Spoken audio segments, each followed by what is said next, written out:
In the dead of night, a lone figure pushes open the glass doors of Brock Industries' rain, slashing against the windows like shards of glass.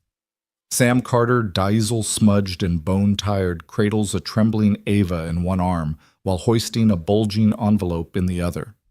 Lightning flickers over the polished marble floor as his boots echo down the empty lobby, each step a gamble. Will this desperate ask for a janitor's keycard save his daughter's future or shatter what little hope he clings to? Without warning, the side door whooshes open and a security guard looms in the shadows. Heart-hammering. Sam squares his shoulders, flashes that crumpled resume, and breathes 3 words that change everything. I need this job. If you believe in second chances, quiet courage, and the magic of being truly seen, drop a comment below. Hit subscribe and hang on tight. This 12-part story will remind you that heroes sometimes wear work boots. Sam Carter pressed Ava's mittened hand and took a steadying breath. The lobby lights hummed overhead, stark and bright, casting long shadows across the marble. He swallowed the lump in his throat and approached the desk resume clutched in one calloused hand, a single bead of rainwater tracing its way down the paper. The guard glanced up without surprise. May I help you? His voice was polite but clipped as though he asked the question 1,000 times a night. Sam forced a smile. Yes, sir. I'm here about the janitor position, the one in tonight's posting. He slid the envelope across the desk. My name's Sam Carter, and this is my daughter Ava. The guard frowned, shifting the package in his hands. Cedric, he supplied after a moment. I'll see what I can do. Take a seat. Ava's eyes were wide, her small face ghostly pale beneath her wool cap. Daddy, are you okay? She whispered. He knelt beside her, brushing a damp curl from her forehead. I'm fine, superstar. Just sit right here. I'll be back soon. Moments later, he found a metal bench in the corner and settled Ava onto the cold surface, her miniature backpack slung at her feet. He smoothed the front of his oil-stained jacket and reviewed his life in his mind, a thriving auto shop that had become a financial sinkhole, a brief happy marriage cut short by a drunk driver, and now nothing but the two of them scraping by on hope and grit. He had tried everything other shops, odd jobs, charity, until this listing appeared online. Mopping floors and emptying trash cans. It wasn't glamorous, but it paid. Ava pressed a hand against his knee. You think I can watch you work? He smiled for real this time. Of course. I'll show you how to make a floor shine so bright you can see your own reflection. She giggled and he squeezed her hand, the image of her laughter giving him a sliver of steel. He glanced down the hallway. The clock above the elevator read 12:03 a.m. The building was a fortress of glass and steel corporate monoliths staring down at his battered Honda Civic. If he could just step inside that world, even as a janitor, he could steady their lives. Footsteps approached, deliberate echoing. Sam looked up to see a woman in an immaculate white coat, Victoria Brooks, CEO of Brock Industries, nearing with the poise of someone born to command every room she entered. She carried nothing but a slim tablet, her heels clicking softly over the marble. Sam straightened. His heart ratcheted up. She stopped a few feet away and studied him, grease on his jeans, the crease of worry around his eyes, and Ava's thumb pressed anxiously against her mitten. For a heartbeat, the world stilled. Then she dipped her head. Mr. Carter. He nodded suddenly, at loss for words. I understand you're applying for the midnight shift janitor position. I'd like to interview you myself. Her voice was calm, but carried an undercurrent of curiosity, perhaps surprise. Please come with me. Sam's jaw dropped. You meet?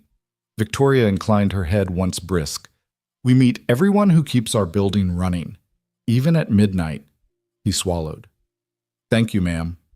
She turned and led him through a side door labeled Executive Only. Ava reached for his hand and he scooped her up, walking backward so she could keep pace.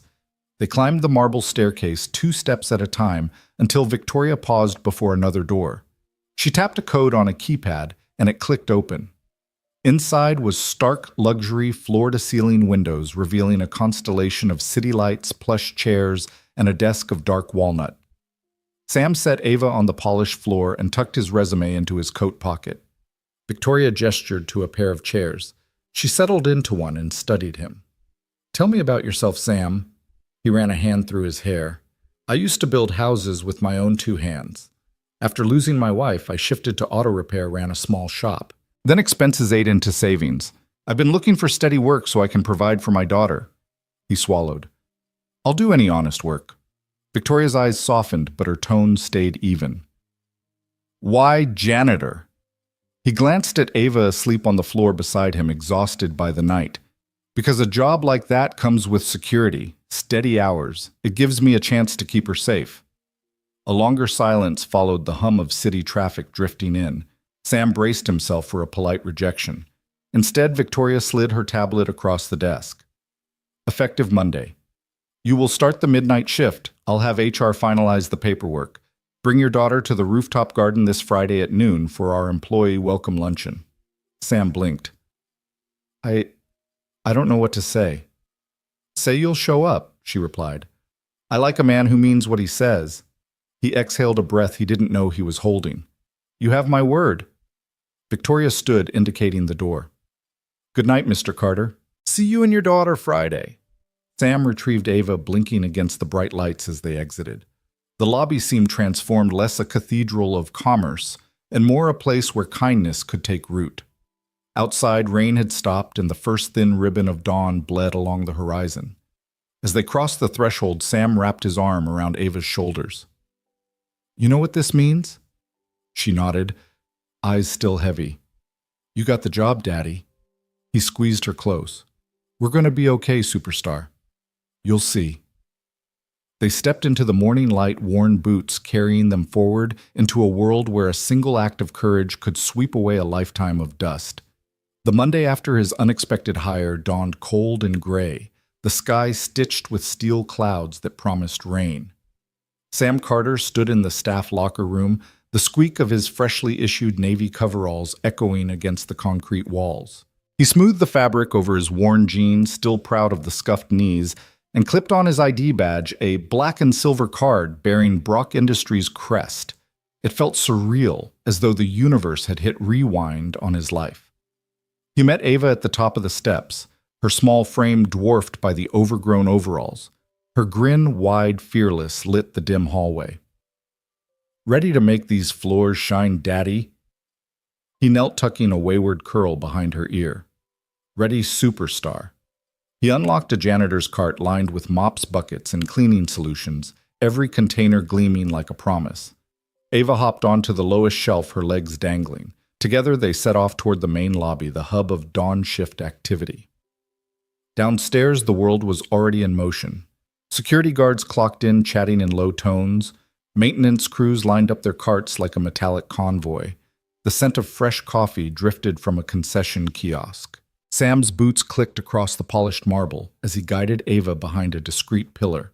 She waved at familiar faces, smiling at the cafeteria attendant who winked back, at the elevator operator who tipped his cap.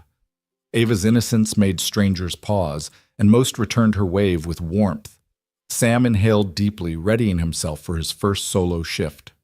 Then a hush rippled through the lobby. He looked up to see Victoria Brooks enter, flanked by two aides in sharp gray suits. She wore a burgundy coat that brushed her knees, her hair pulled back into a loose chignon that softened the angles of her face. Even in a sea of professionals, she stood out, a natural focal point. The chatter quieted, heads turned, conversations tapered into silence. Sam felt a pulse of energy, respect, maybe even awe sweep over him. Victoria paused, scanning the lobby as if seeing it for the first time. Her gaze settled on Sam and Ava, the duo framed by the marble staircase behind them. Ava's hopeful grin and Sam's gentle nod made them look like something out of a miniature fairy tale. Victoria's lips curved into the faintest smile, and she raised her hand to one of her aides. Sam stole a glance at the elevator. The doors slid open with a soft whoosh, and Victoria stepped inside. Seconds later, one of her aides approached the desk. "Please send Mr. Carter to my office," he said, voice low. The security guard glanced at Sam, eyebrows arching. "Mr. Carter," he asked, gesturing to the guest ID on Sam's lanyard. "Upstairs. Now." Sam glanced at Ava, her eyes huge with curiosity, then set his jaw. "Be right back, superstar." He lifted her into his arms and strode toward the elevators. Clifton, the security guard, pressed a button. "Floor 22, he murmured. Inside the car, Sam felt the cool hum of the descending lights. Ava nestled into his chest, her small voice squeaking. Is she going to talk to you about the job?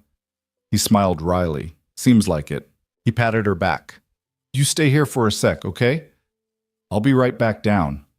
Ava nodded eagerly and he hoisted her off. Don't move, he said, and guided her behind a sleek reception desk. She crouched her palms flat on the floor, peeking out with mischievous eyes.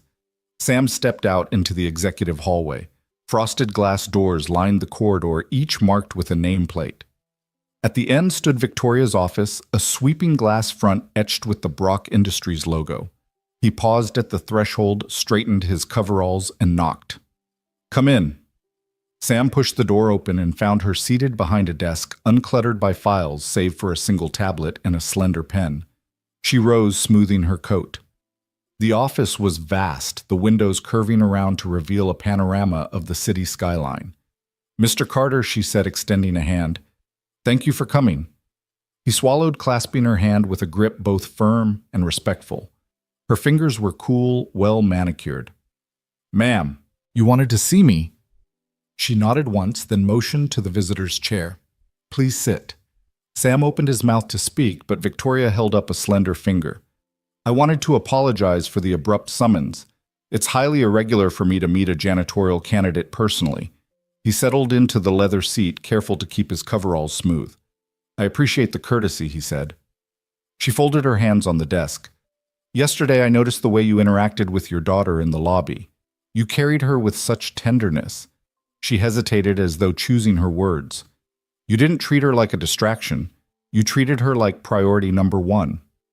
Sam glanced down uncomfortable under her scrutiny. I try. Victoria leaned forward, her intense gray-green eyes studying him. Compassion isn't often valued in this world, but it's rare, and it's important. She let that linger. I have people crunch numbers and strategize growth, lots of people, but I didn't have someone show me what it means to care about the small things. She tapped the tablet. The way you smile when Ava looks at you, that matters to me. It matters to this company. He uncrossed his legs. Miss Brooks, I'm only here because you want to provide for your daughter, because you know honest work matters.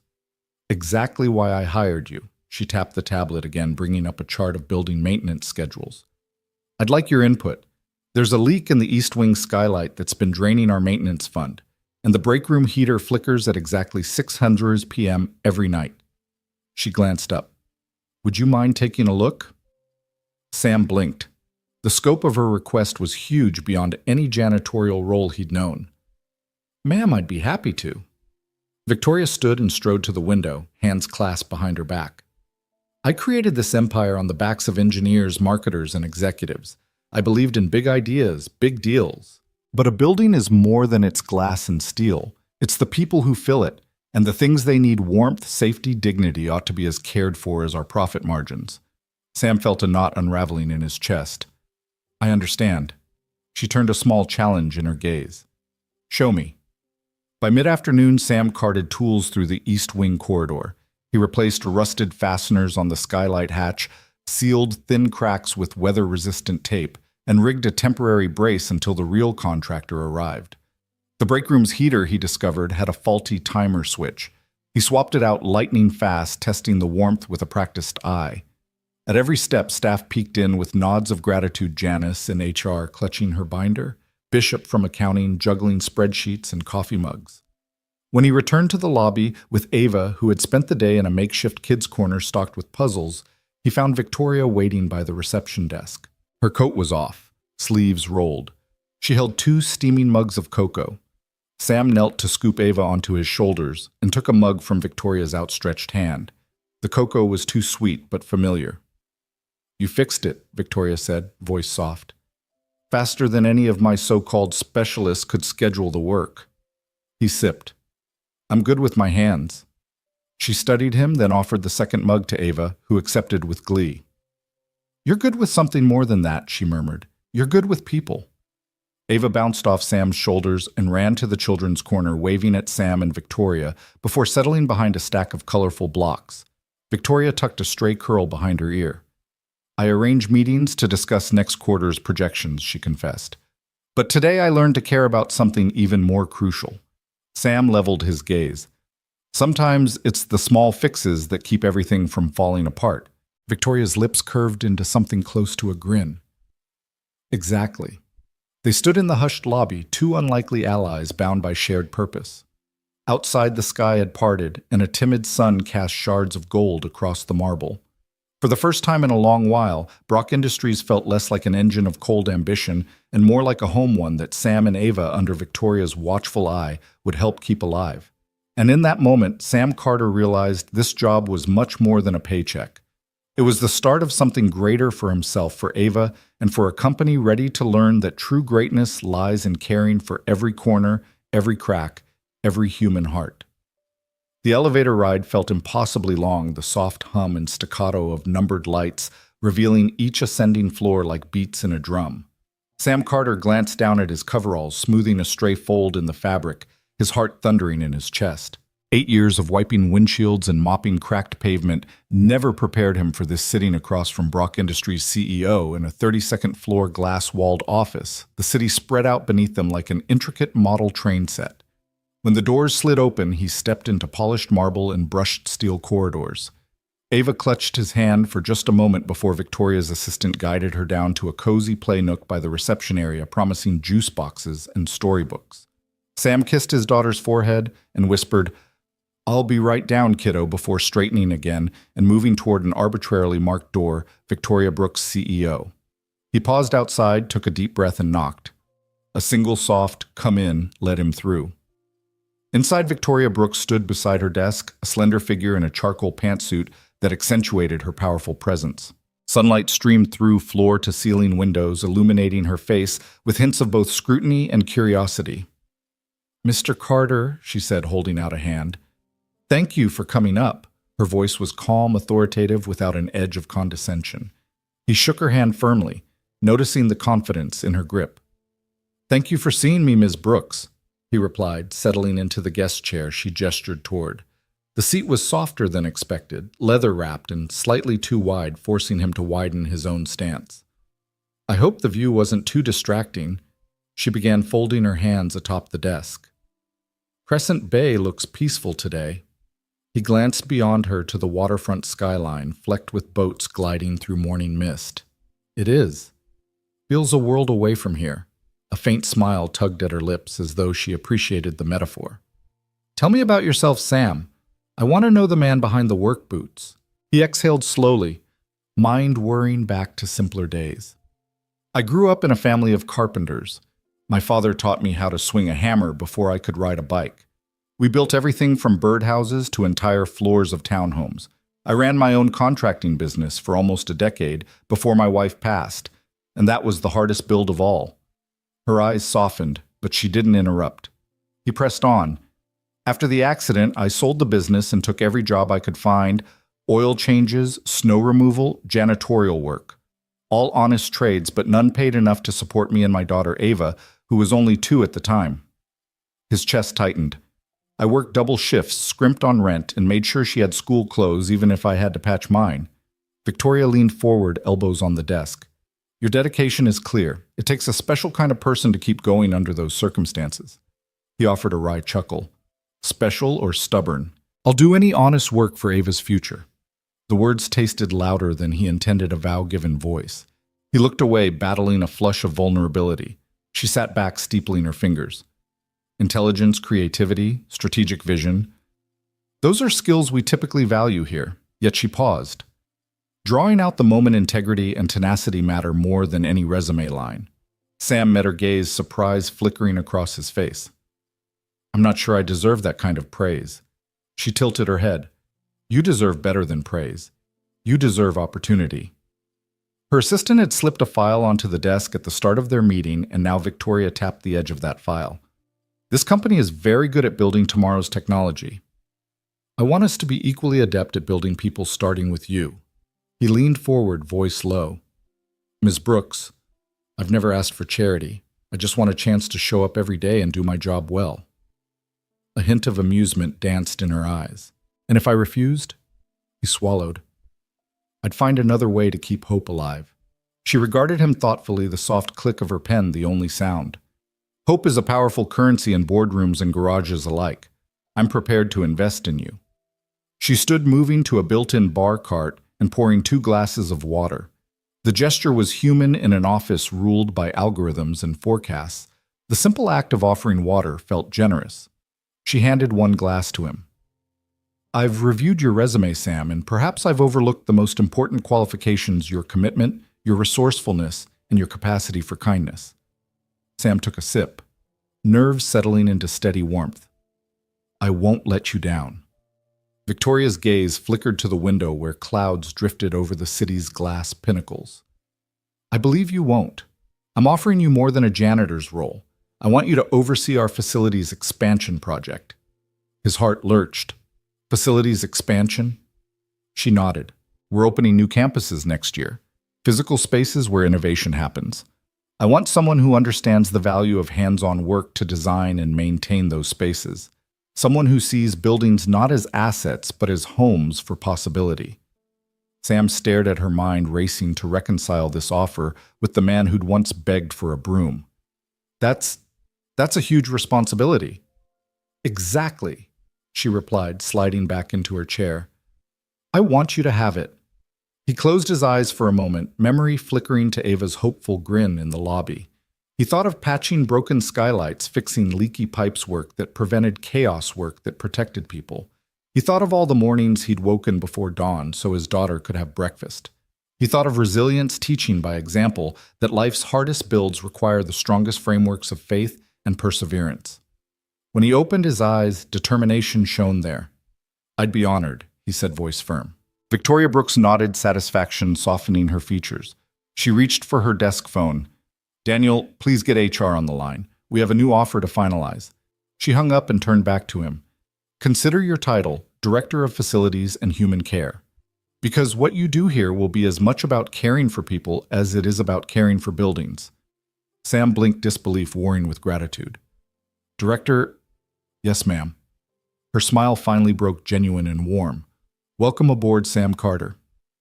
They shook hands again, but this time it felt celebratory, a pact between equals rather than a formality. As he gathered his papers to leave, she paused. One more thing, she said. He turned.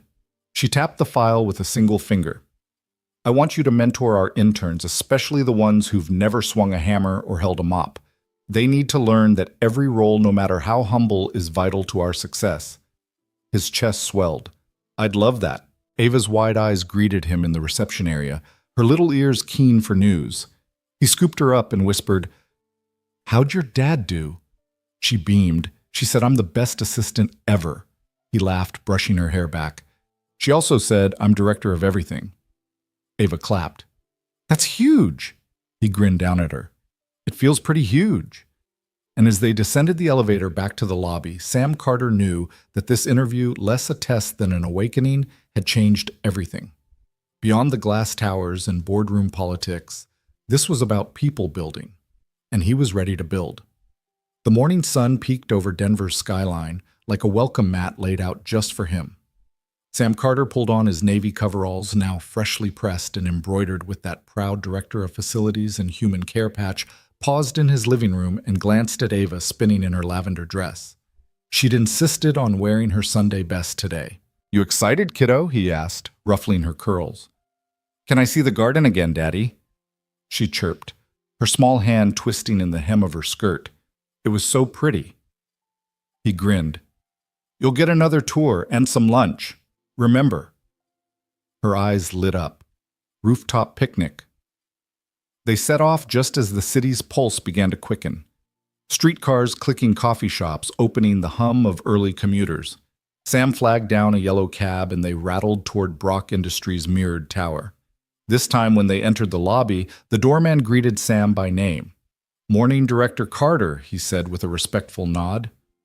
Ava's jaw dropped. Sam winked at her. Director of what now? She whispered. He chuckled. Everything. They took the elevator and companion with familiar faces from 3 days of repair rounds and hallway chats, engineers, assistants, the young woman from HR who'd spilled her coffee when she recognized Sam's face on the company memo. Each offered a discreet salute or thumbs up as they passed through the glass doors of the top-floor skybridge. Ava clutched Sam's hand in the secrecy of excitement. Are we really eating lunch with the boss lady? You bet, he smiled. In her secret garden. When the doors opened, they stepped into a courtyard tucked behind the uppermost conference wing, a place Sam hadn't known existed until Victoria Brooks herself had given him a quick tour during his first week. Today it was set for a small private brunch, linen-draped square tables, crowned with potted succulents, wicker chairs, and a buffet of fresh fruit, herb-crusted chicken, and chilled lemonade. The scent of lavender and rosemary wafted from planters arranged along the terrace's glass railing. Below them, clouds scudded across the city. Beyond the Rockies loomed their peaks still dusted with snow. Ava's mouth fell open. She darted straight for the railing, her miniature sneakers clicking on the stone tiles. It's like flying, she exclaimed, pressing her hands against the glass. Sam sank into one of the wicker chairs, gathering her into his lap. She hummed happily, tracing the pinnacles of distant mountains oblivious to the office towers and highways far below. At a table draped in white sat Victoria herself, her jacket draped over the back of a chair. She rose as they approached, smoothing the lapels of her pantsuit. Good morning, Sam. Good morning, Ava. She held out her arms, and Ava launched herself into her lap without hesitation. Ms. Brooks. Ava squealed, her face bright. Victoria caught her and spun her gently, laughter rippling from both. Sam smiled, watching a side of his graduate of Forbes 40 under 40 CEO that rarely showed itself in the boardroom. Here she was, just Savvy, the woman who'd taken a chance on a mop-wielding dad who'd hired him no questions asked. Please join us, Victoria said, motioning to the table. Two staff members hovered discreetly nearby, ready to pour lemonade or refill plates. Sam set Ava down and helped her grab a small straw cup. I learned how to grow lavender here, Victoria said, nodding toward a row of silvery stalks.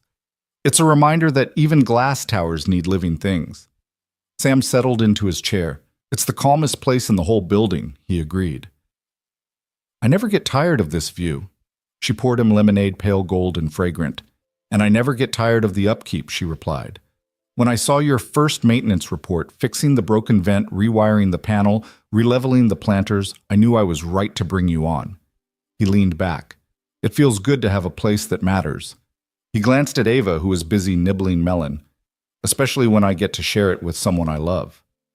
Victoria's gaze softened. Your daughter seems very grounded. Sam nodded. She's my compass. If I lose my way, her laughter brings me back. Victoria offered a small, reflective smile. I have a nephew, she confessed. He's 6, just the same age as Ava. After my brother's accident last year, Jack's laughter reminded me how bright the world could be. Her words hung in the air, tinged with a vulnerability she rarely displayed in public. Ava, having drained her third cup of lemonade, climbed onto Sam's lap again. Ms. Brooks. Dad says lavender is magical, she announced, tossing her hair back. Victoria chuckled and brushed a stray strand from Ava's face. Lavender is magical, she agreed. It's good for the soul. She reached into her pocket and produced a tiny cloth sachet. This is from my garden at home. I thought Ava might like it. Ava took the sachet with wide eyes. Thank you, she cried, burying it in the skirt of her dress. Sam caught Victoria's eye gratitude and something warmer shining there. You really didn't have to, he said quietly. She shrugged. Being the boss of $1 trillion company doesn't mean you can't do small kindnesses. The conversation drifted through brunch, lighthearted updates on the renovation of the old bakery next door, the new fire suppression system Sam had designed for the basement, and Ava's upcoming school play. At one point, Victoria excused herself to take a brief call, leaving Sam and Ava alone with the breeze and the blooming succulents. Ava, Sam prompted, what's been your favorite part of the last 3 days? She tapped her chin thoughtfully. When you fixed the loose stair railing so no one would fall. She grinned. And the secret garden. But mostly when Ms. Brooks spun me around. He laughed. That was pretty special. At that moment, Victoria returned, sliding into her seat. She held up a company folder. I need your expertise, she said, voice upbeat. We're redesigning the executive conference room, moving away from sterile boardroom style to something more, human. She opened the folder to reveal sketches of an indoor atrium. I want your thoughts. Sam leaned forward, studying the plans. The room behind him was blank slate floor-to-ceiling windows, exposed steel beams, concrete floors. He pictured sunlight dappling through ficus trees, pottery benches clustered around potted ferns. What if we break the center with a living garden, he suggested. Have a little pond in one corner, a reading nook carved out of reclaimed wood, and maybe some lavender so it smells like this garden whenever someone steps in. Victoria's eyes lit up. I love it. Let's make it happen. Just like that, Sam realized the scope of his new role wasn't limited to mops and brooms. He was charged with fashioning spaces that nurtured creativity, comfort, and connection environments where people felt seen and supported. He looked at Ava, then back at Victoria, and felt a surge of purpose. When the rooftop garden clock chimed noon, they gathered their things. Sam scooped Ava into his arms, and she plucked her lavender sachet from her skirt, pressing it to her nose. It smells like hope, she declared. Sam grinned at Victoria. Thank you for lunch and for the chance to build more than facilities. Victoria's smile was all business warmth and genuine appreciation. Thank you, Sam, for showing us what really matters. Welcome aboard. As they walked through the glass doors, leaving the private terrace behind, Sam's world felt richer than before. He carried Ava in one arm and a head full of new blueprints in the other, crossing a threshold into something far more meaningful than any job description, a chance to shape places where life could bloom. And shoulders squared, he realized that sometimes the biggest impact began with a simple act of welcome. Sam pushed open the door to the media relations suite just as the morning sun filtered through its frosted glass panels. The handle had been sticking for weeks, and he'd finally had time to shim it back into place. With a quiet twist and a click, the latch realigned and the door swung open smoothly. Inside, a young woman in a crisp blouse glanced up from her desk, surprise softening into relief. Wow, she said, voice low so as not to startle the reporters scraping away at their story drafts. That's incredible. Sam gave her a modest shrug. Just needed a little realignment. Haven't had coffee yet, so if the handle still feels off, let me know. She laughed, a warm, genuine sound that rippled through the small office. No worries. Thank you, Sam. You're a lifesaver. He tipped an imaginary hat and slipped away down the hall toolbox, clinking against his hip. Across campus, in the swanky new conference center, he noticed a picture frame hanging slightly askew in the reception area. The silver mat was supposed to align perfectly with the desk edge, but someone had nudged it askew. He stepped in, carefully lifted the frame, and angled it until the margins matched the tile pattern on the wall.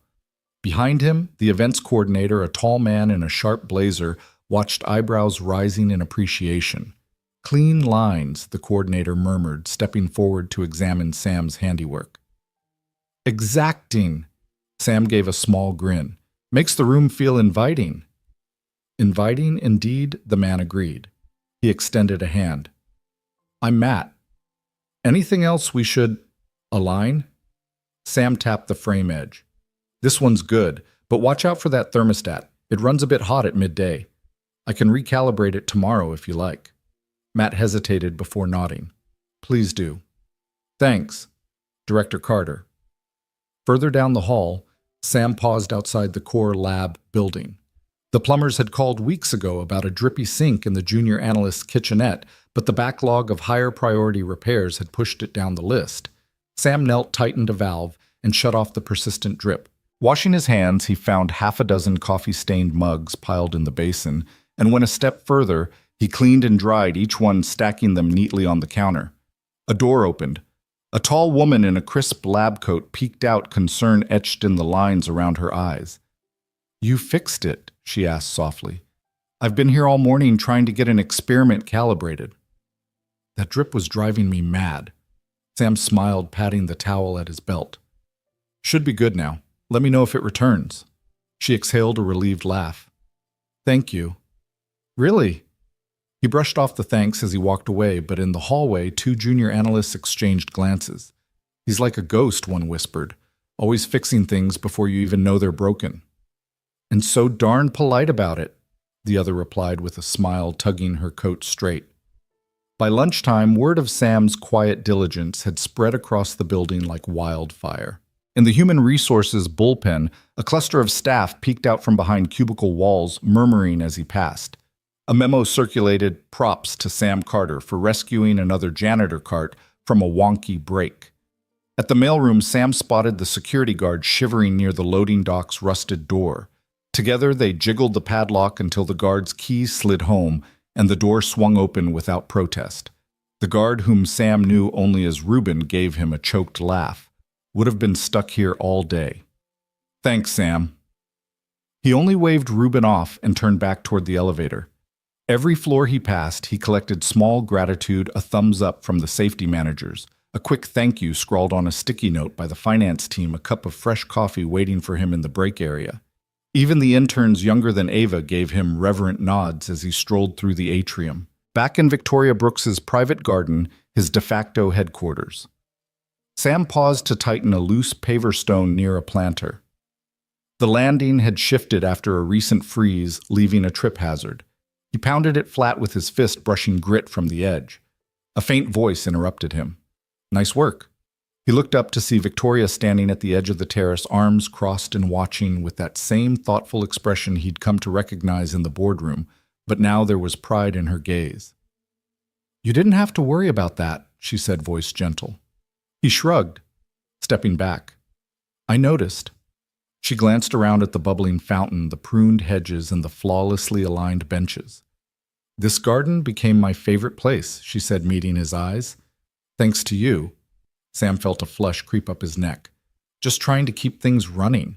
Beyond running, she replied, you're making people feel cared for. It shows. He cleared his throat and nodded, looking down at the stone in his hand. It's the little things. That's why they're so big. She turned, slipping back inside the building to continue her day. Sam watched her go, then pocketed one last broken widget she'd left on the table, a fountain nozzle bent out of shape, and climbed back into the service elevator toolbox slung over his shoulder. The afternoon sped by in a flurry of quiet fixes, a jam paper shredder in the legal department, a flickering bulb at the bottom of the north stairwell, a wobbly leg on a bench in the cafeteria. By 5 o'clock, his rounds had covered every floor. He slipped back into his coveralls after stashing the toolbox in his locker, greeting the night shift receptionist with a friendly nod. As he locked up the supply closet for the night, a familiar envelope sat waiting on the counter, not a memo this time, but a hand-drawn note. He unfolded it, a simple sketch of a mop, a screwdriver, and a little girl holding a heart.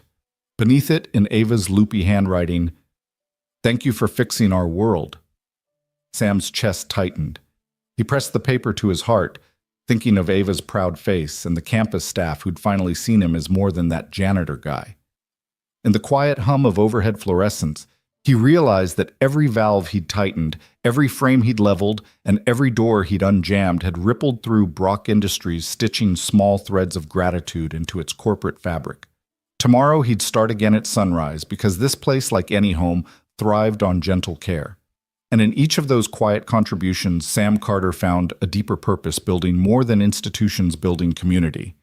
The next morning, the crisp hum of fluorescent lights greeted Victoria as she made her usual early rounds patrol of Brock Industries' lower levels. She'd been reviewing maintenance logs the night before, an unusual pastime for a CEO, but curiosity had gotten the better of her. Time and again, she had seen requests logged for leaky pipes, jammed doors, and flickering lights, only to disappear from the system minutes later with no record of work orders or technician assignments.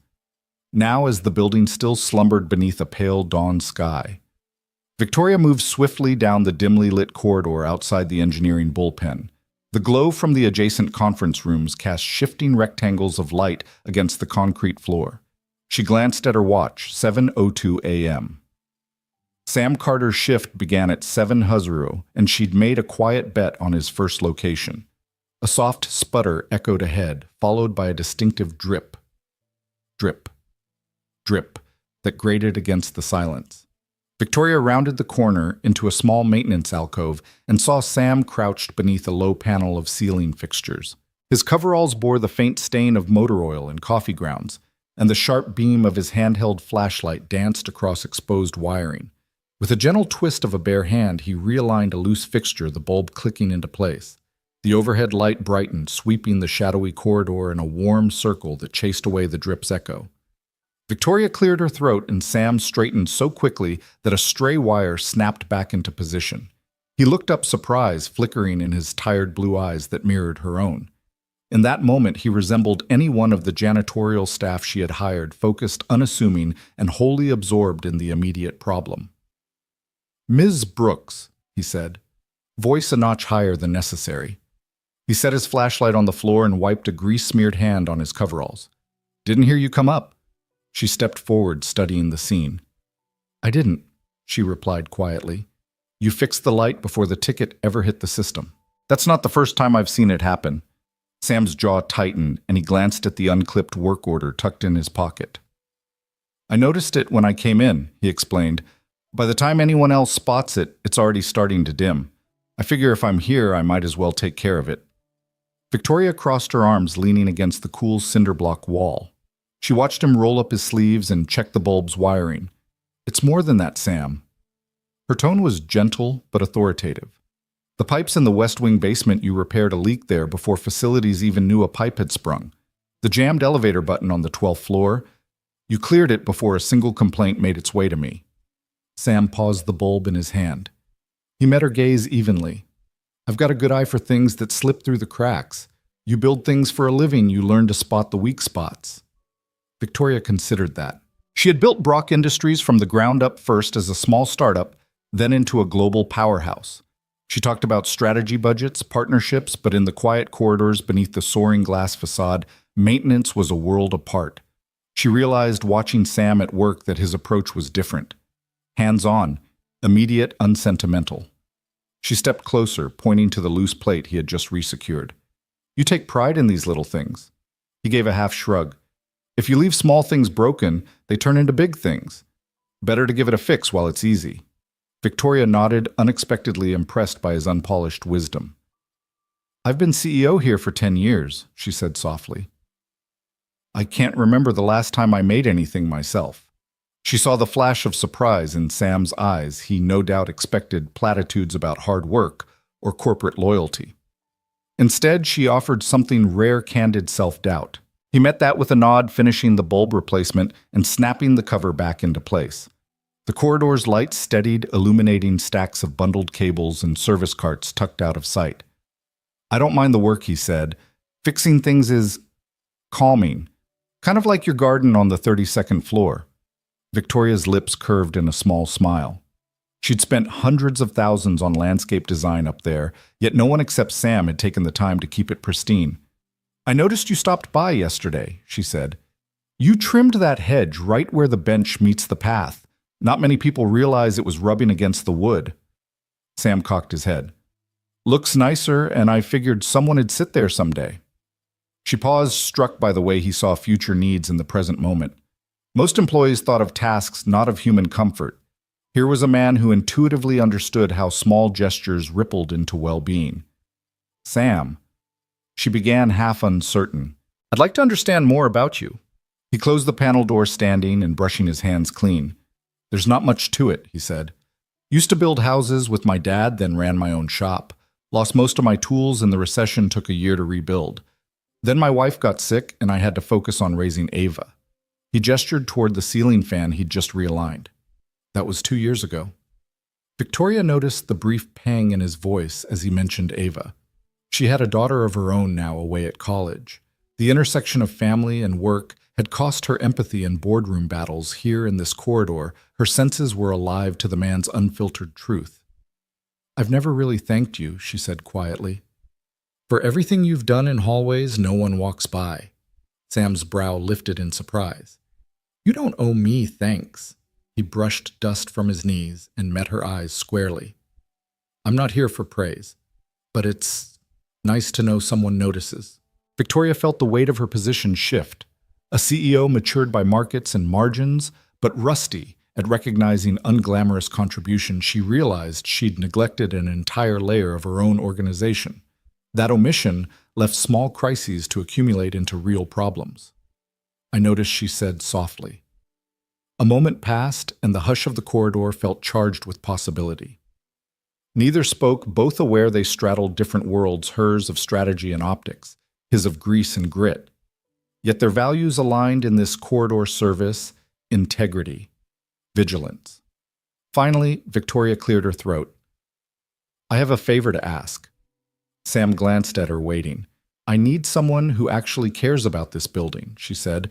Would you consider a broader role one where your insights drive our maintenance strategy instead of chasing your own hunches? The offer hung in the air like a revelation. Sam blinked, absorbing the magnitude of her words. You mean, officially? She nodded. I want you on my team, Sam. Real time. Not just as a janitor, but as someone whose eye for detail shapes our whole system. If you're willing, I'll have HR draft the job description. Sam glanced down at his coveralls as if he'd forgotten what he was wearing. Then he looked back at Victoria, his eyes clear and steady. I'll do whatever you need, he said. Just don't make me wear a suit. Victoria laughed, a genuine warm sound that echoed down the hallway. Deal! He reached for his toolbox, flipping it up in a mock salute. Then I better get back to it. There's a vent cover in finance that could use some love. She watched as he knelt once more beneath the flickering light, this time with renewed purpose. She realized that true leadership wasn't measured in board resolutions or market caps, but in identifying the people whose quiet efforts kept everything running and then giving them the recognition and resources they deserved. As the corridor brightened under Sam's careful hands, Victoria stepped back, feeling the pulse of the building shift. Brock Industries was more than a glass tower. It was a living organism, nourished by every small repair, every realigned bolt, and every unseen gesture. And Sam Carter, with his grease-stained coveralls and steadfast heart, was the unlikely spark fueling its future. That Tuesday morning, the first pale rays of sunrise had only just begun to gild the glass towers of Brock Industries when Victoria Brooks stepped into her office. She carried the crisp promise of a busy day, quarterly forecasts, a board meeting rehearsal, an investor luncheon. But all of that paused the instant she saw it. Perched atop her immaculate mahogany desk, in perfect defiance of her usual sterile order, was a single sheet of paper. A child's paper hand-torn from a spiral notebook, edges ragged. The drawing was simple 3 stick figures under a bright and wobbling rainbow. One figure wore a mop in one hand and a wrench in the other. The next was a tiny child chasing a yellow ball, and the third was unmistakably a woman in a skirt and heels, arms outstretched as if she were catching both father and daughter in a safe embrace. Beneath the scene, in jagged crayon letters that wobbled charmingly, Ava had written, "Thanks for my daddy." Victoria stared at it for a long moment, the hum of the air conditioning suddenly dull. She pulled the drawing closer, noticing the frayed crayon strokes, the way the orange sun in the corner insisted on shining, even though there were no clouds to hide it. It was so innocent that for a heartbeat she didn't register the full weight of it. Then she felt a shiver run down her spine, something soft and unexpected breaking through the well-armored shell she carried into every boardroom. She set the paper gently on the desk and sat in her high-backed leather chair, head bowed and eyes closed.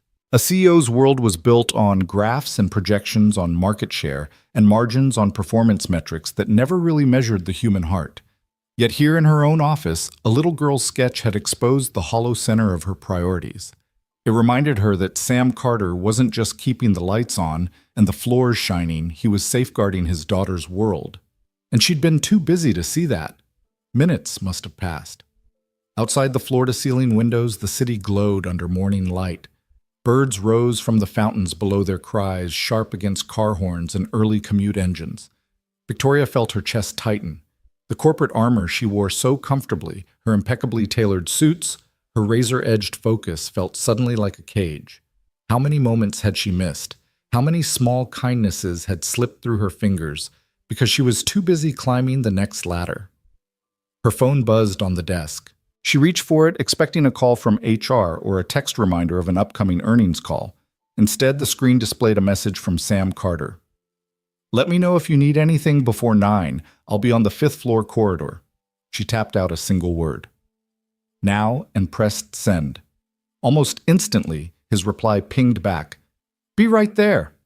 She folded the drawing carefully, slipped it into a crisp white envelope, and tucked it into her briefcase.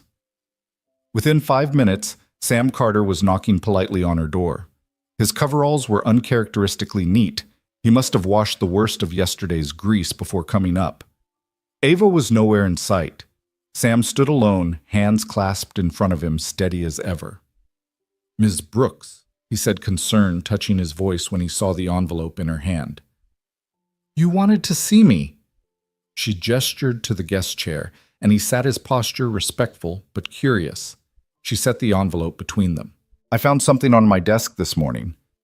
Her voice was soft, an unfamiliar tone for a CEO who was used to shaping realities with a single directive.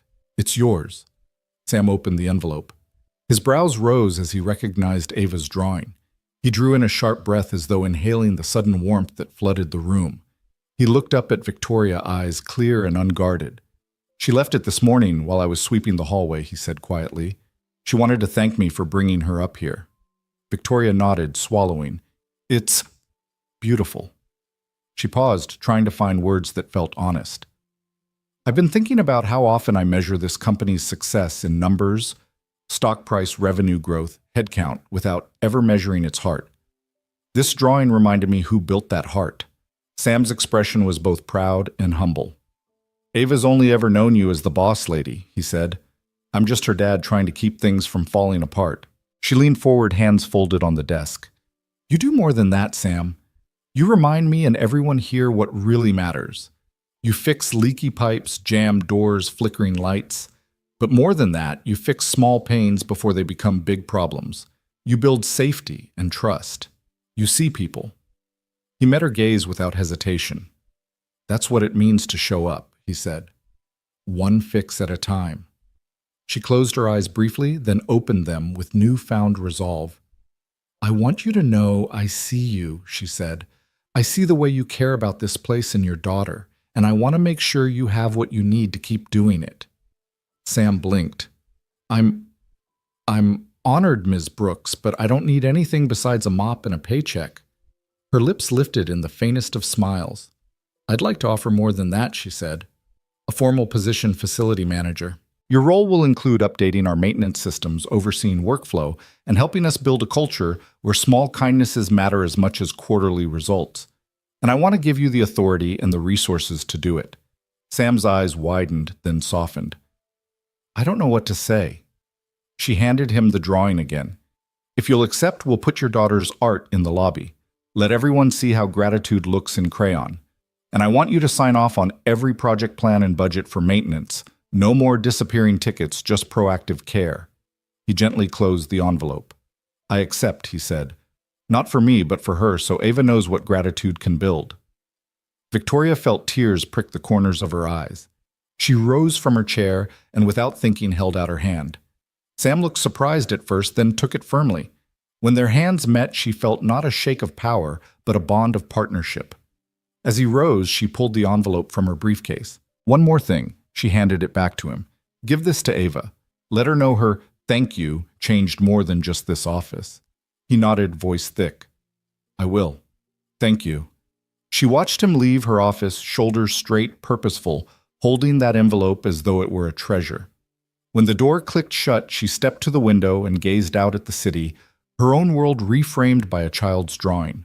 On her desk, the morning sun highlighted the soft rainbows and stick figures. Victoria realized that true leadership wasn't about commanding headlines, it was about tending to the unseen corners, honoring the small gestures, and nurturing the human spirit. And in that quiet moment, she vowed to never lose sight of the simple power of a thank you, even when it came in crayon. Band and I, Part 8, Dark Clouds Gather. A building-wide power outage strands executives in cold offices. Sam navigates the blackout by flashlight, rerouting generators, and guiding colleagues to safety, his calm resolve proving invaluable in crisis. Lưu ý viết một nanoid 1-200 từ liên kết liền mạch với các phần trong câu chuyện tạo thành một câu chuyện liền mạch khi ghép lại. Tránh ngắt quãng đột ngột sử dụng gạch đầu dòng hoặc tiêu đề phụ. Thay vào đó, hãy viết như một cuộc trò chuyện tự nhiên và cuốn hút với khán giả. Kết thúc phần không giới thiệu phần sau, ChatGPT đã nói. That afternoon, the sky over Brock Industries had turned a bruised charcoal as if the city itself was bracing for a blow. Rain lashed against the windows, and the wind whipped around the glass tower so violently that the entire structure groaned in protest. Inside, the marble lobby began to feel uncomfortably chilly. Offices farther up the tower, once sunlit and warm, had grown hush-dark, the overhead lights blinking out one by one. Sam Carter was finishing up in the basement utility room, replacing a worn belt on the primary chiller motor when everything went black. The emergency lights flickered for a heartbeat before surrendering, plunging the lower levels into near absolute darkness. Sam frowned, flashlight in hand, the beam cutting a narrow cone through the gloom. His heart thumped against his ribs, but experience and perhaps a father's instinct kept panic at bay. He rushed the few steps up to the main electrical panel. The generators had failed to kick in. A breaker labeled building-wide backup lay tripped. He reset the switch, but the hum of power did not return. As the first distant alarms began to sound soft chimes in the lobby, faint buzzes of emergency strobes, he realized this wasn't a simple overload. Something in the storm had knocked out the backup generators, leaving every floor in peril. Sam sprinted up the stairs, flashlight bouncing across the walls, clinging to handrails slick with rainwater tracked in by frightened employees. On the 10th floor landing, he found a cluster of mid-level managers huddled near the elevator shaft, cell phones held aloft, in hopes of any signal breath visible in the sudden chill. The power outage had chased them out of their offices, and now they looked unmoored, uncertain where to go. "Hey everyone," Sam called, voice calm but firm. "Follow me. We'll get you to the lobby. It's warmer there by the fireplaces." Murmurs of thanks rose as he led them down the corridor, flashlight bobbing. The emergency exit signs glowed faintly, just enough to mark the way.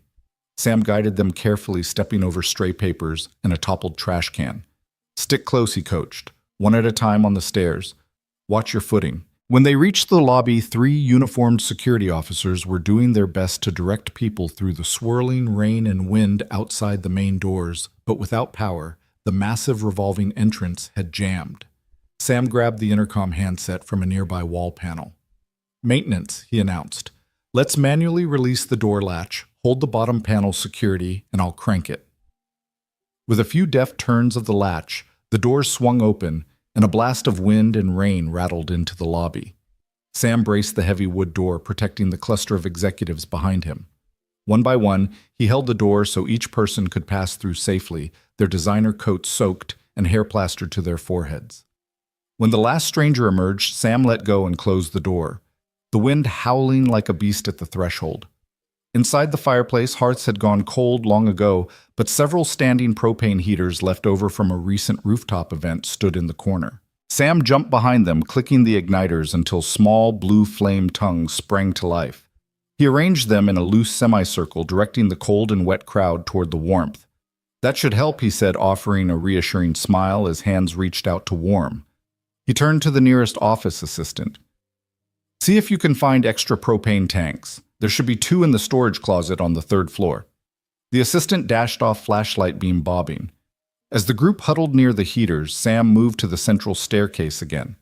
Several executives lingered behind, their eyes wide as they absorbed the scene, the janitor turned facility manager calmly orchestrating their rescue. He didn't wear a suit, didn't carry a tablet full of analytics. He carried a toolbox and the quiet authority that comes from knowing the building's bones.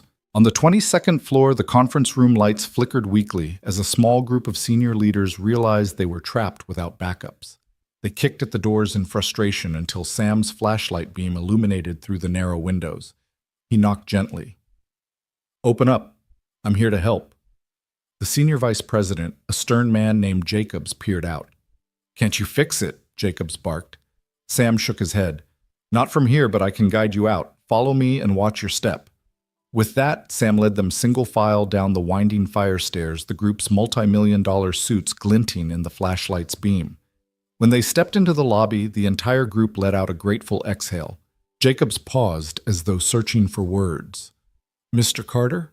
he said, voice rough with humility. "I don't know how we'd have gotten out without you." Sam offered a quick nod. "Happy to help." Then in the periphery of his mind, he heard the soft hum of the generators sputtering back to life, the secondary set finally responding as the storm's circuit overloads cleared. Lights blinked on powerful and warm, banishing shadows from every corner.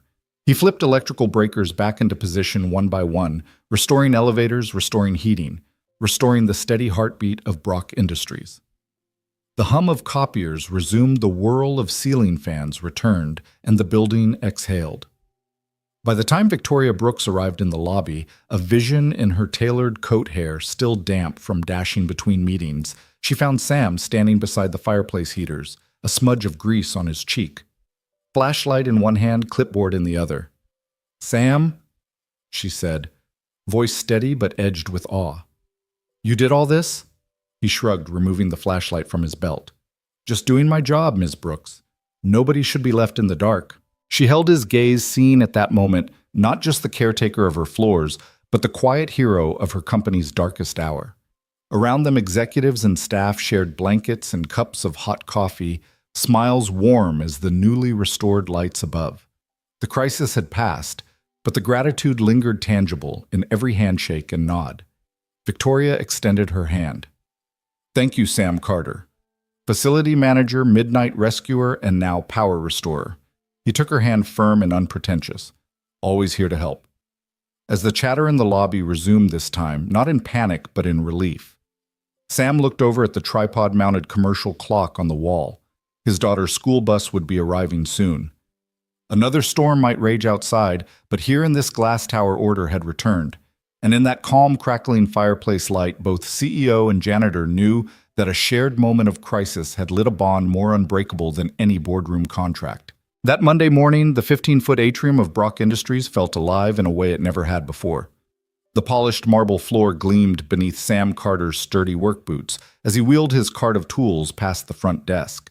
Heads turned executives who once scarcely noticed his passing now offered nods of genuine greeting. Even the receptionist, who had once looked at him with polite detachment, called out a cheerful "Morning, Sam" in a tone that carried real warmth. He nodded back, slipping past a trio of suited board members clustered near the glass railing overlooking the lobby. They were deep in conversation, cutting-edge contract negotiations, new product launches, and yet their eyes followed him. Curiosity piqued. As he passed one of them, Marian Phillips raised her hand in a small wave. "Sam," she called, voice carrying a hint of something new, deference. He paused and turned.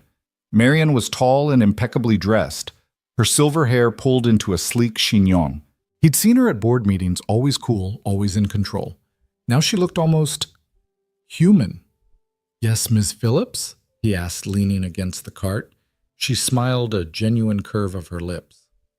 "I'm about to present to the audit committee. My conference room projector has been flickering. Could you take a look? I'd rather not have that happening mid-pitch." Sam glanced toward the door she'd indicated.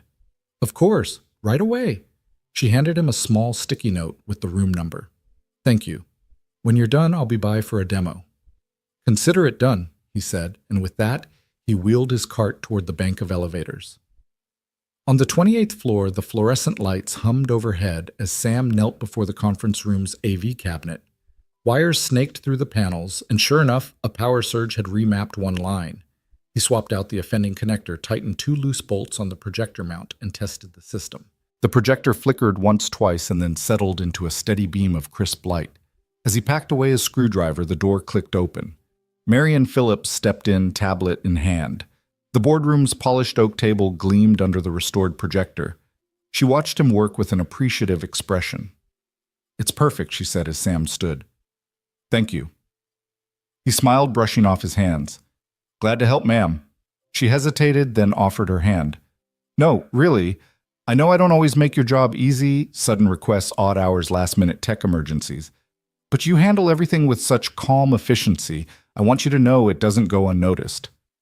Sam shook her hand, a bit surprised by the rarity of her candor. "Thank you, Miss Phillips. It's my pleasure." She nodded, her gaze sincere. "Well, I'm off to the audit committee. I expect smooth sailing now." With a final nod, she strode out. Sam closed the door behind her and paused a moment, letting the unfamiliar warmth of genuine gratitude sink in. Back on the 15th floor in a conference room usually reserved for C-suite brainstorming, a half-dozen board members were mid-discussion glass walls, tinted to allow privacy. The topic was capital improvements to the headquarters, and it had become a heated debate. But the moment Sam entered carrying a small toolbox, their energy shifted. Jacob Toney, the chairman, looked up from his notes. "Sam, perfect timing. We need your opinion on the new HVAC layout." Sam set his toolbox on the side table and reached for Jacob's drawings. "Sure, let me see." While most people in that room would have struggled through the technical jargon, Sam traced a finger along the airflow diagrams and pointed out a potential dead spot in the northwest corner, an area prone to overheating that the engineers had missed. He suggested a repositioned vent and an added return inlet, explaining in clear, straightforward language how airflow could be balanced for more consistency. The board members leaned in surprised by his depth of knowledge. When he finished, an unspoken respect settled over the room. Jacob Toney nodded, impressed. That makes perfect sense. We'll revise the plans accordingly. Thank you, Sam. Another board member, Elena Ruiz, added, You're officially on the project team now, Sam. We'll need your expertise going forward. Sam hesitated. Miss Ruiz, I'm just happy to help, whatever you need. She smiled, eyes bright with admiration. We need more people who see beyond the spreadsheets, Mr. Carter. Word spread quickly. By late afternoon, while Sam was tightening a loose railing on the mezzanine staircase, he heard footsteps behind him. Pardon me, Sam. He turned to find Ross Kendricks, head of facilities strategy, standing with his arms folded. Kendricks was known for his meticulous nature and rarely offered praise. Sam braced himself. I wanted to personally thank you, Ross said, voice earnest. The board reviewed your HVAC recommendations, and they saved us an expensive retrofit down the line. We'd have had serious complaints come next summer.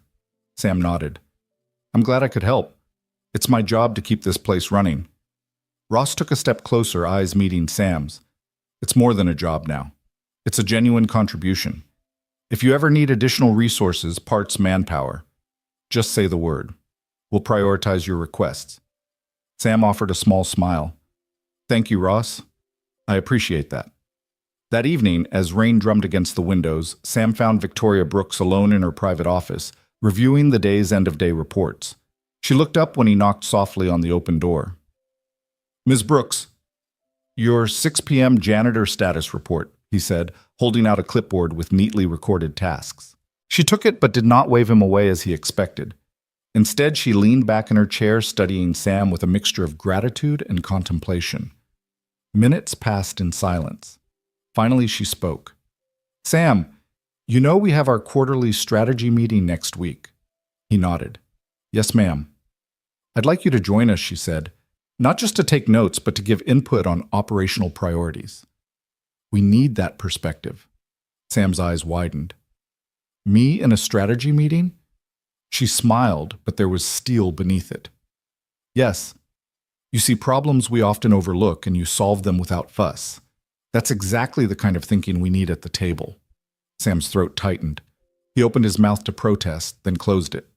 He realized this wasn't a courtesy, it was an acknowledgement of his true value.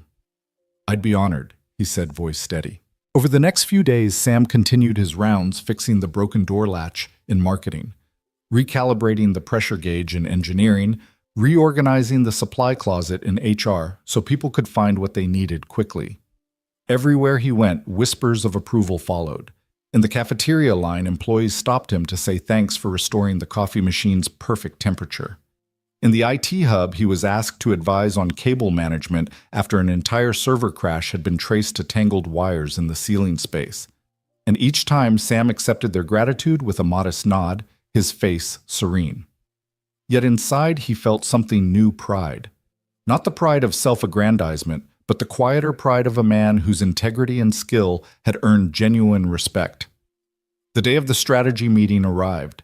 Sam stepped into the glass-walled conference room, greeted by the sight of half a dozen key executives already seated around the sleek oval table. Victoria Brooks stood at the head tablet in hand and a look of determined confidence on her face. She smiled at him. Please, Mr. Carter, have a seat. We're just getting started. He settled into the chair beside Ross Kendricks, his toolbox replaced by a laptop loaned from the IT department. As the meeting progressed, the discussion turned to facility upgrades, cost control measures, and the balance between sustainability and expansion. When the temperature control topic came up, Victoria said, Sam, would you walk us through your proposal? I believe you have some insights. He took a deep breath, then explained his earlier suggestions in more depth. How strategic vent placement, smart sensor integration, and regular maintenance intervals could reduce energy consumption by up to 15% annually. He spoke clearly, referencing real data he'd gathered during his rounds, and answered questions with thoughtful precision. Board members who had once questioned his presence now leaned forward, nodding and interjecting follow-up ideas. When he finished, the room was silent for a heartbeat, then erupted in agreement. "This is brilliant," said Elena Ruiz. "I move we adopt Sam's plan and implement it across all campuses." The motion passed unanimously. Later in the lobby's hearth-lit lounge, Sam sat with Victoria and several board members reviewing next steps. The flicker of the fireplace cast dancing shadows on the walls, highlighting the unusual scene, the janitor at the center of strategic planning. Victoria caught Sam's eye. She tilted her head toward the fireplace. "Do you ever imagine you'd be here, Sam?" He chuckled softly. "Honestly, no. But I've always believed the best solutions come from the people who see the cracks others overlook." She nodded. "You've closed many cracks for us. I can't thank you enough." Before he could reply, Ava Carter bounded in, clutching a new drawing. Another stick figure family, this time standing in front of Brock Industries, hands raised in celebration. She ran over to Sam and hugged him. "Daddy, I made this for you." The board members gathered around, admiring the drawing and offering heartfelt compliments. Ava beamed, and Sam felt a deep sense of fullness. Pride in his daughter, pride in his work, and gratitude for a company that had recognized his worth. In that moment, as laughter and conversation filled the hearth-warmed room, it was clear Sam Carter's quiet expertise and steadfast integrity had reshaped more than just Brock Industries' facilities. He'd reshaped their hearts and minds, reminding everyone that true leadership often comes on scuffed boots and with a toolbox in hand. The grand chandelier in the Brock Industries ballroom glittered like a constellation suspended in glass, casting prismatic patterns on the polished marble floor. The annual gala was in full swing, board members in their tailored tuxedos and glittering gowns, champagne flutes clinking, laughter and polite applause filling the air. Yet for Sam Carter, standing at the edge of the dance floor with a nervous gulp and his scuffed work boots hidden under his rented slacks, it felt more like stepping onto a stage he'd never auditioned for. He caught sight of Victoria Brooks across the room, descending the sweeping staircase in an elegant navy gown that shimmered as she moved. Her arms were bare, revealing the graceful lines of her shoulders that had borne the weight of a tech empire for years. But tonight her expression radiated something softer, anticipation. Sam's breath caught in his throat. Even amid all this opulence, she'd insisted he attend, as in this was still sinking in her guest. A hush fell over the attendees as a string quartet struck the first notes of the gala's traditional opening waltz. Couples floated onto the floor. Sam's heart thundered. He glanced back at Victoria, standing poised at the foot of the stairs, her eyes fixed on him.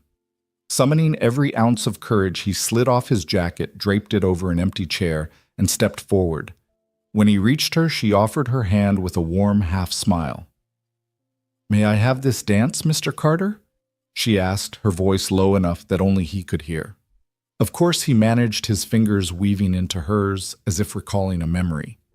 They moved to the center of the floor, and for the first few measures their steps were unsure, his boots awkward on the gleaming surface, her heels tapping a little too fast.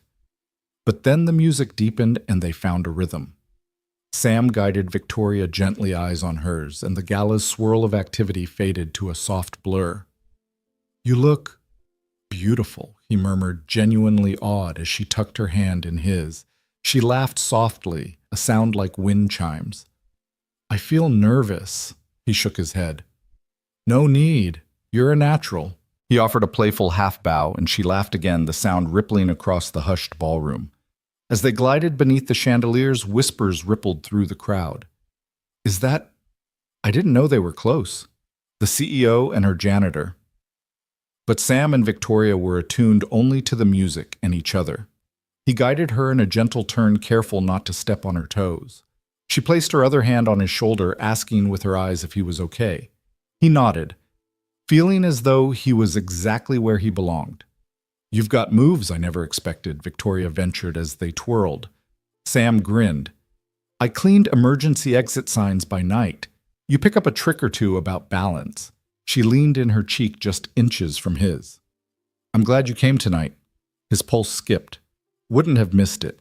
They danced through 2 more songs, slow waltz followed by a lilting foxtrot, and by the time the quartet struck a gentle finale, Sam was breathing easily, a relaxed smile on his face. The applause was polite at first, then genuine as the room recognized not just the odd pairing of CEO and janitor, but the palpable authenticity between them. Victoria slipped her hand from his, though her fingers lingered. "Thank you," she said, voice husky with unspoken emotion. He dipped his head. "Thank you for the dance, and for everything." She paused the swirl of the school of formal attire around them, contrasting with this extraordinary moment of quiet intimacy. Clearing her throat, she stepped back a pace, and the crowded ballroom seemed unusually loud. "Sam," she whispered. He lifted his gaze, meeting hers. She drew in a breath, then exhaled with resolve. "I want to make this official." Sam's heart hammered. "Official," she nodded, eyes glistening.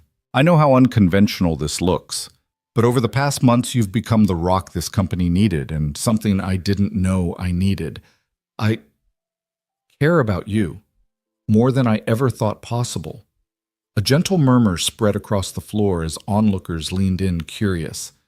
Sam swallowed, stepping closer again until they were inches apart. "Victoria, shh." He paused, gathering courage. "I never imagined a woman like you could see someone like me, and feel this." She placed a finger on his chest right over his heart. "You've reminded me of what really matters: kindness, dedication, honesty. Those are the foundations I want for everything in my life, from our company to us." Her words landed softly, igniting something indescribable in Sam's chest. Slowly, deliberately, he reached into his pocket and withdrew the tiny velvet box he'd carried tonight, its presence a secret hope he'd barely allowed himself to entertain. Victoria's breath hitched as he lowered to one knee, the world tilting on its axis. "Victoria Brooks." He began, voice steady, though his heart raced. "You asked me to make it official. I can't build a life without you. Will you marry me?" Gasps echoed around the ballroom. Victoria's hand flew to her mouth. Tears shimmered in her eyes, and for a heartbeat, she said nothing. Then, with a joy that lit her face from within, she knelt beside him. "Yes," she whispered. 1,000 times yes." The ballroom erupted in cheers and applause as he slipped the simple silver band onto her finger. When he stood pulling her into his arms, the room seemed to glow brighter, string lights, crystal, and celebration all mirroring the light in Victoria's eyes.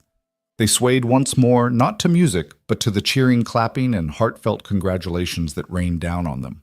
Friends and colleagues surrounded them, toasts were raised, and champagne flowed in a jubilant toast to the unlikely couple whose love story had captured every heart in that grand room.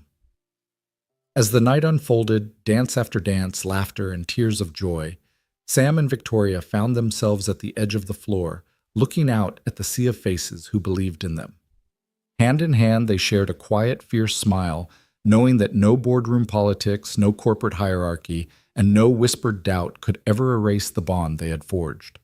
Under the glow of the chandeliers and the warmth of a grateful crowd, a CEO and her janitor began writing the next chapter of their story, one built on respect, courage, and an unexpected dance that led to a promise neither of them saw coming, but both of them would cherish for a lifetime.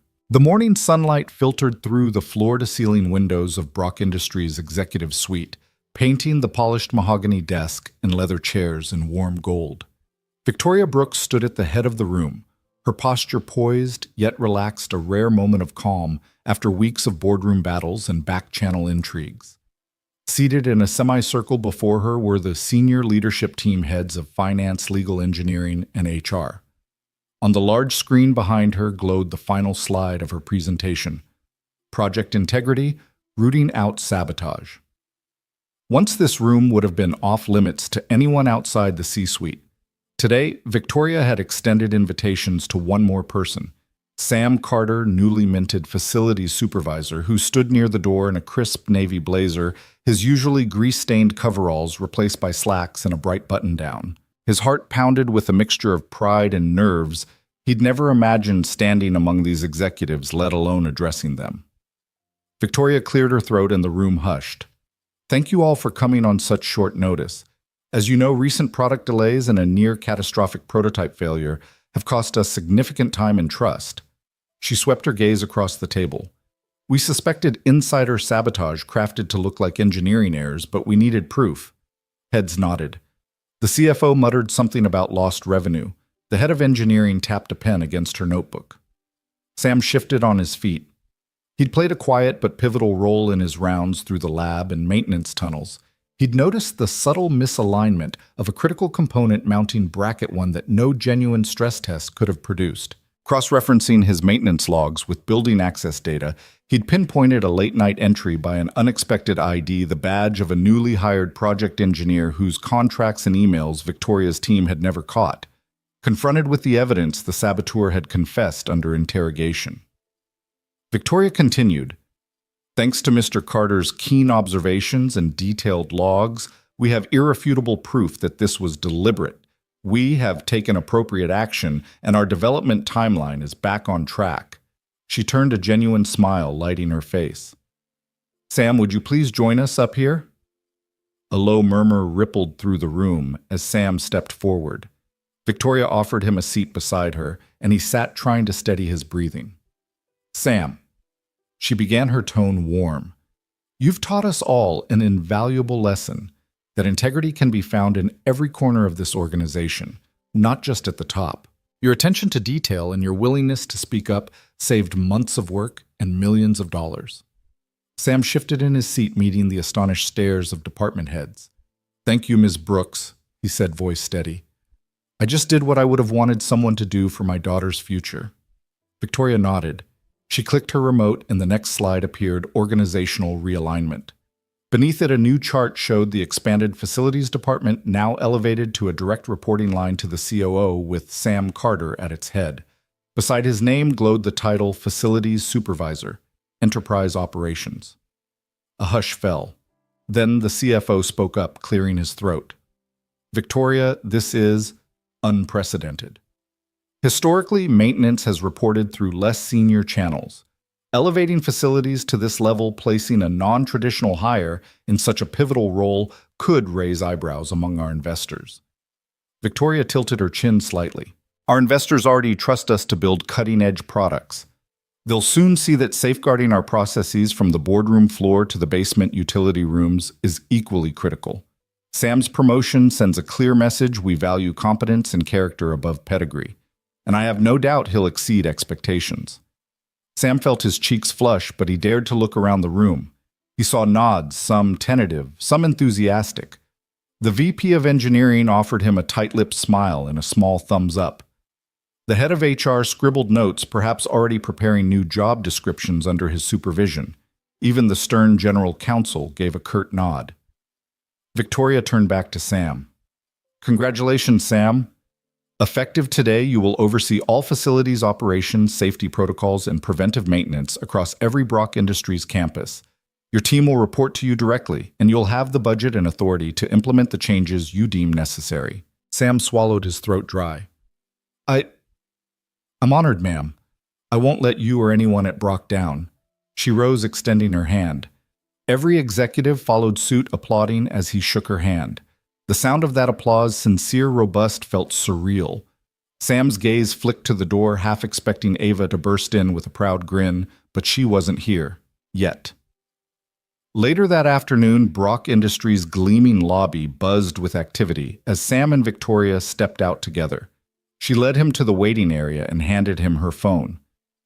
"Show your daughter the new notification I sent to her email," she said. Sam's brow furrowed Ava's email. She must have arranged it in advance. He opened his phone to find a cheerful message. "Congratulations, Dad, on your promotion to facilities supervisor. Love, Ava." His eyes misted. She already knows," he stammered. Victoria smiled warmly. "This company found a bright young intern in you, Sam. I thought she should be the first to know." At that moment, the elevator doors opened. Ava Carter stepped out, her curly hair bouncing, clutching a small bouquet of daisies. Her eyes lit up when she saw her dad. "Daddy, you did it? I knew you would." Sam crouched, wrapping her in a tight hug. "I did it for you, kiddo. You gave me the courage to do it."